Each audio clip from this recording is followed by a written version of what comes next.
Assalamualaikum warahmatullahi wabarakatuh. Perkenalkan, nama saya Arin Atmaranti Handarti dari kelas HE 20A. Di sini saya akan membuat video untuk memenuhi ujian akhir semester. Dosen pengampu Ibu Maslihati Nurhidayati, SHMH. Di sini saya akan mengangkat masalah tentang sebetulnya Indonesia mengimpor kedelai itu memberikan kerugian atau keuntungan sih untuk Indonesia itu sendiri. Penjelasan lebih lanjutnya saya akan jabarkan melalui slide PowerPoint.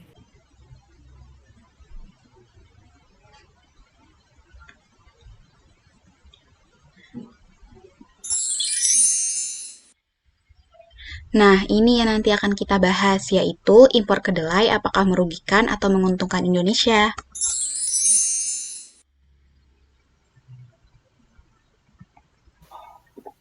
Seperti kita ketahui bersama, tempe merupakan salah satu makanan khas, bahkan menjadi makanan pokok orang Indonesia. Badan Pusat Statistik Indonesia mengeluarkan hasil, yaitu bahan baku kedelai yang ada di Indonesia itu hampir 70% diolah menjadi tempe, 25% diolah menjadi tahu, 5%-nya diolah untuk menjadi lain-lain. 5% itu bisa seperti tauco, kecap, dan susu kedelai. Nah, orang Indonesia ini sangat suka tempe, bahkan menjadi makanan pokoknya tuh setelah padi sama jagung dikarenakan tempe itu harganya terjangkau di kalangan masyarakat dari kelas bawah sampai kelas atas. Yang kedua, kaya akan protein serta mudah dijadikan sebagai makanan lain seperti keripik, orek, tempe yang mana sebagai pelengkap yang lezat. Nah, ini makanan-makanan yang sering kita jumpai di lingkungan. Udah nggak asing lagi kan, ada ketela tempe, ada kecap, ada tauco, yang mana bahan dasarnya semuanya berasal dari kedelai. Lalu akhir-akhir ini kita diberitakan dengan menaiknya harga tempe karena bahan dasar membuat tempe itu kedelai mengalami kenaikan. Nah, ini adalah berita-berita yang memang lagi ramai diperbincangkan di lingkungan masyarakat bahwa harga tempe itu mengalami kenaikan nih di pasaran. Bahkan awal tahun kemarin, sekitar bulan Januari, para produksi tempe itu mengalami mogok kerja karena bahan dasarnya itu kedelai mengalami kenaikan.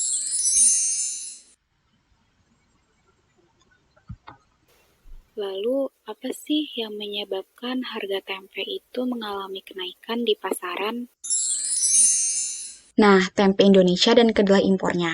Bahwa selama ini Indonesia tuh terkenal banget karena makanan tempenya, tapi hampir 80% kedelai yang digunakan di Indonesia untuk membuat tempe itu berasal dari luar negeri, impor. Jadi 20%-nya itu dari produksi lokal Indonesia itu sendiri.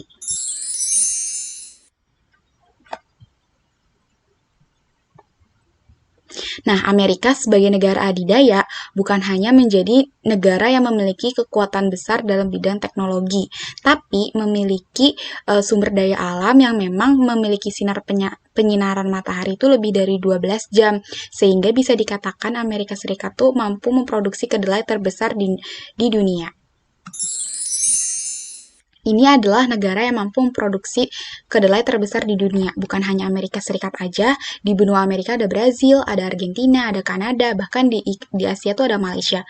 Seharusnya Indonesia tuh masuk dalam kategori ini karena Indonesia tuh kaya banget akan sumber daya alamnya, terus memiliki luas tanah yang luar biasa, terkenal juga karena Indonesia merupakan negara agraris. Nah, kenapa sih bisa harga tempe itu sampai ke Indonesia nih harganya kedelainya tuh bisa naik? Karena pada biasanya Cina itu mengimpor kedelai dari Amerika Serikat tuh per tahunnya tuh 15 juta ton, tapi akhir Desember kemarin 2020 tiba-tiba nih Cina mengimpor 2 kali lipat yaitu 30 juta ton. Lalu apa sih yang menyebabkan Cina itu mengimpor banyak banget hingga 2 kali lipat kedelai? Yang pertama tuh sengketa dagang Amerika Serikat dan Cina mereda. Seperti kita ketahui bersama bahwa Joe Biden ini memenangkan pemilu Amerika Serikat. Jadi mungkin menurut saya sih ketegangannya tuh mulai mereda. Terus yang kedua ada persiapan Imlek. Seperti kita ketahui, dikit lagi kan di Cina tuh meraya Imlek ya, yang pasti bahan pokok terutama Cina kan suka sekali dengan tahu, jadinya sangat dibutuhkan nanti pada perayaan hari raya besar. Nah, karena dampak COVID-19 juga nih menyebabkan bahwa Cina butuh banget bahan pokok makanan untuk memenuhi kehidupan sehari-hari. Yang kita tahu juga kan Cina kan rakyatnya sangat banyak ya. Jadi yang diimpor tuh juga banyak untuk memenuhi kehidupan rakyatnya, terutama untuk ketahanan pangannya Cina. Nah, jika dikaitkan dengan kurva permintaan, demand curve, itu kenapa sih harganya tuh bisa naik? Karena hukum permintaan, maka apabila semakin tinggi jumlah permintaan, akan membuat harga produk menjadi semakin mahal. Nah, jadi karena semakin banyak permintaan akan kedelai, itu berdampak kepada harga yang diikuti. Jadi semakin naik harganya, semakin banyak permintaan. Nah, ini ada important notes, ada pertanyaan-pertanyaan penting, terutama menjawab pertanyaan mengenai Indonesia sebetulnya untung atau rugi jika terus mengimpor kedelai. Nah, Indonesia impor kedelai jika dikaitkan dengan mata kuliah pengantar tata hukum Indonesia, itu hukum internasional publik. Hal ini mengatur hubungan antar negara dalam hal lintas batas untuk kepentingan publik rakyat Indonesia melalui institusi privat, yaitu kegiatan impor tadi. Nah, hubungannya dengan perdagangan internasional, itu kan hukum perdagangan internasional masih terkait dengan hukum internasional publik. Jadi, seperti kita ketahui bersama, negara itu nggak bisa dimunafikan seperti makhluk sosial, saling membutuhkan satu sama lain. Kenapa? Karena tidak semua negara tuh mampu bisa memenuhi seluruh untuk memenuhi kehidupan masyarakatnya karena keterbatasan yang dimiliki seperti SDM, SDA, teknologi, dan masih banyak lagi. Dikaitkan dengan hukum agraria, yaitu persoalan tanah. Tanah itu kan ada tanah produksi sama non-produksi. Seharusnya untuk kebijakan pemerintah, untuk meningkatkan produk kedelai lokal, bisa diperluas lagi tanah produksinya, seperti itu. Nah, kenapa Indonesia sangat bergantung sekali dengan kedelai impor? Nah, ini ada peristiwa Tanjung Priok tahun 2002, yang mana pada saat itu harga kedelai di Amerika tuh 1.500. Sedangkan harga kedelai di Indonesia itu 2.500. Nah, di sini nih mulai kenapa orang Indonesia tuh lebih milih kedelai impor karena harganya jauh lebih murah. Jadi, para petani itu tidak bisa bersaing atau bisa dibilang petani itu lesu karena kalau untuk mengikuti harga 1.500 itu tidak menutup biaya produksinya seperti itu. Dan hampir 75% kedelai di Indonesia itu memang diolah menjadi tempe. Dan akhirnya petani lebih memilih deh menanam jagung sama menanam padi.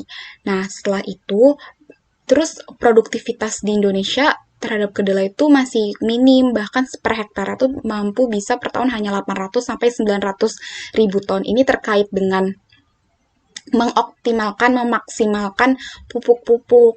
Nah, terus sebetulnya kenapa Indonesia lebih ketergantungan impor tuh karena pemerintah tuh nggak memberikan batasan mengenai kuota impor. Terus biaya masuknya tuh dipotong 0% gitu. Nah, ini Badan Pusat Statistik mengeluarkan 4 tahun terakhir rata-rata Indonesia mengimpor kedelai itu selalu meningkat ya dari 2016 terakhir 2019. Dampaknya apa sih ketika Indonesia tuh terus-terusan mengimpor kedelai? Nah, dampaknya itu yang paling pertama adalah bisa pasti devisa negara akan berkurang karena kalau ketika kita mengimpor pasti kan kita membayar atau menggunakan mata uang asing kan.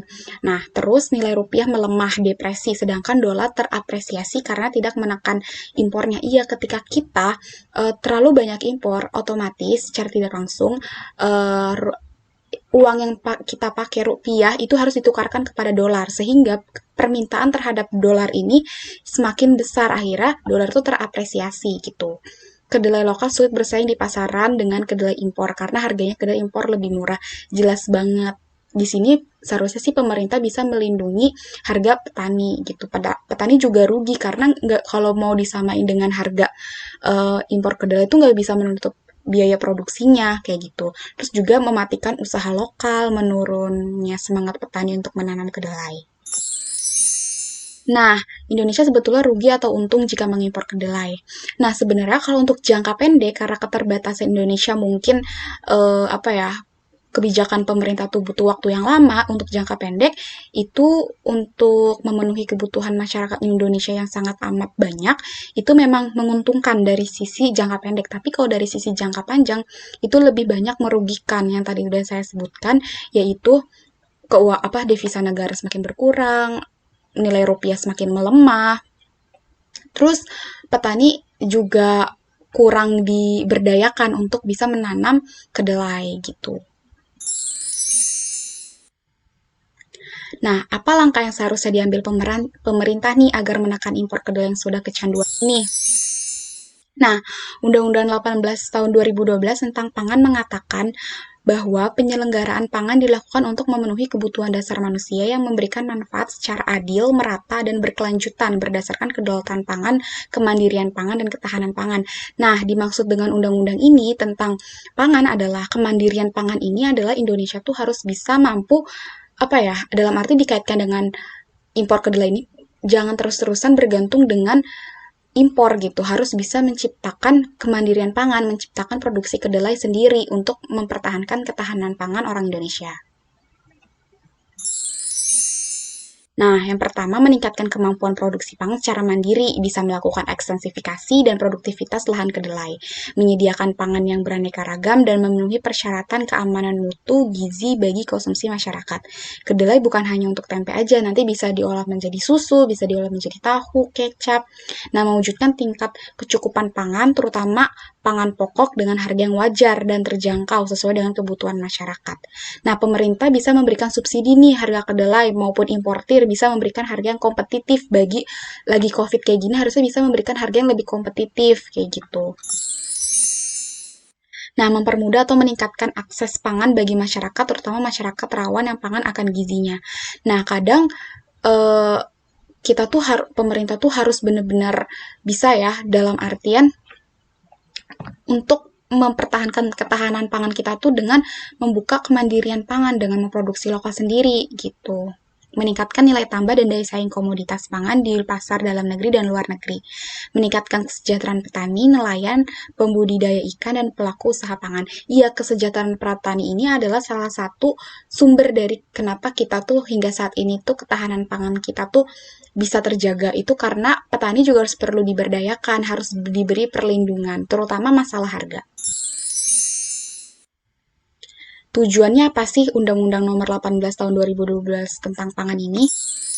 Yang pertama, bahwa pangan merupakan kebutuhan dasar manusia yang paling utama dan pemenuhannya merupakan bagian dari hak asasi manusia. Itu dijamin oleh Undang-Undang tahun 1945 untuk mewujudkan sumber daya manusia yang berkualitas, SDM-nya. Yang kedua, bahwa sebagai negara dengan jumlah penduduk yang besar, dari sisi lain memiliki sumber daya alam dan sumber pangan yang beragam, Indonesia mampu memenuhi kebutuhan pangannya secara berdaulat dan mandiri. Nah, berdaulat dan mandiri ini tidak bergantung kepada impor yang terus-terusan apalagi berjangka panjang. Nah, kebijakan perdagangan internasional ini itu harusnya ada yang namanya tarif impor nih. Tarif impor tuh seharusnya diberikan tarifnya. Kan kita kan sekarang 0% ya. Jadi kita tuh nggak ada pembatasnya, nggak ada batasan untuk berpikir dikenakan biaya. Serta harus ada pembatasan kuota. Terus harus pemerintah tuh harus memberikan subsidi nih lagi COVID kayak gini untuk memberikan harga yang lebih kompetitif kepada rakyat agar ketahanan pangannya tetap terjaga. Nah, yang tadi udah jelaskan, ini adalah ketika pemerintah terus mengimpor, itu rupiah akan melemah dan dolar akan menguat. Artinya, dolar akan terapresiasi, sedangkan rupiah akan selalu depresi terus nih. Terus, devisa negara tuh juga berkurang nih, sedangkan petani itu lesu. Makanya, petani itu lebih memilih menanam padi sama menanam jagung. Nah, sebenarnya nggak seluruhnya sih kita bisa ambil dari paham kaum merkantilisme, ada dikit aja sih yang bisa kita ambil dari kaum merkantilisme itu hanya ini aja sih, kita harus lebih banyak mengekspor daripada mengimpor. Itu juga akan mempengaruhi dari PDB negara kita ini gitu. Apakah Indonesia bisa menciptakan swasembada kedelai? Nah, waktu zamannya Pak Soeharto, pernah tuh terjadi swasembada kedelai. Itu ada di tahun 1970 sampai dengan 1992. Itu sampai mencapai 1,88 juta ton. Namun selanjutnya mengalami penurunan lagi. Ini data yang saya ambil.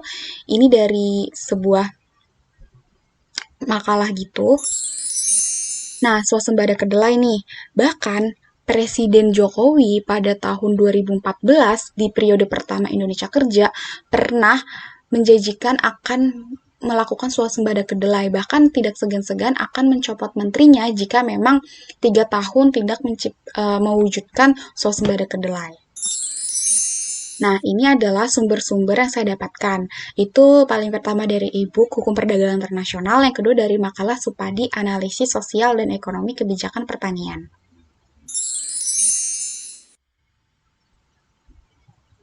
Terima kasih.